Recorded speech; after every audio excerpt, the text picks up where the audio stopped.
খামারে বাঁধা আছে লাল কালো রঙের ষাঁড়। এগুলোকে পরিচর্যায় ব্যস্ত রয়েছেন কয়েকজন। তাদের কেউ গরুকে গোসল করাচ্ছেন, কেউ বা খাবার খাওয়ানোতে ব্যস্ত সময় পার করছেন। ষাঁড়গুলোর নামও বেশ চমকপ্রদ: নবাব, বস, মেসি, নেইমার, যুবরাজ।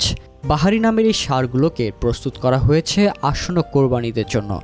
দেশীয় খাবার খাওয়ানো এসব ষাঁড়গুলো ওজন কোনোটার 800 কেজি, আবার কোনোটা 900 কেজি, কোনোটা 1 টনের ওজনের।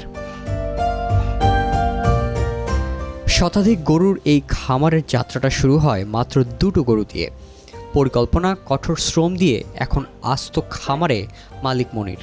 নিজের ভাগ্য পরিবর্তন করা মনির স্বপ্ন দেখেন তার প্রতিষ্ঠিত নূরজাহান খামারটি কুমিল্লায় গরুর চাহিদা মিটিয়ে দেশের অন্য জেলাগুলোতেও ছড়িয়ে পড়বে। এই খামার প্রত্যেকটি গরুর নামকরণ করা আছে। যেমন আমার সবচেয়ে বড় যেটা হলো বস, এটা লাইভ ওয়েট হচ্ছে আপনার 1000 প্লাস, মানে 1 টন প্লাস আছে। এটার নাম হচ্ছে বস, জোরাইশ, বাহাদুর, তারপর মেসি, এমবাপ্পে, তারপর আপনার সম্রাট, মানে প্রত্যেকটি গরুর নামকরণ করা আছে। শুধু মনির নয়, তার মতো শতাধিক খামারি রয়েছেন কুমিল্লায়, যারা কোরবানির ঈদকে সামনে রেখে গরুর লালন পালন করছেন। জেলার বিভিন্ন প্রান্ত থেকে পাইকার এবং ক্রেতারা খামার থেকে কোরবানির জন্য গরু পছন্দ করে অগ্রিম বুকিং নিচ্ছেন। এবার জেলায় কোরবানি ঈদের জন্য চাহিদার চেয়ে বেশি গরু আছে বলে জানান প্রাণী সম্পদ কর্মকর্তা। বছরের মজুদ হচ্ছে 2,37,586টি চাহিদা, আর তার এগেনস্টে মজুদ হচ্ছে আমাদের 2,60,752টি গবাদি পশু। সুতরাং আমাদের এই মুহূর্তে 23,166টি উদ্বৃত্ত আছে।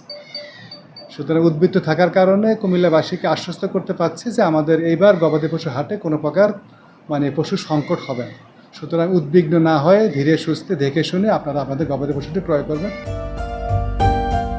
এবার জেলায় কোরবানিযোগ্য গবাদি পশুর সংখ্যা 2,60,000 এবং চাহিদা আছে 2,37,000-এর বেশি।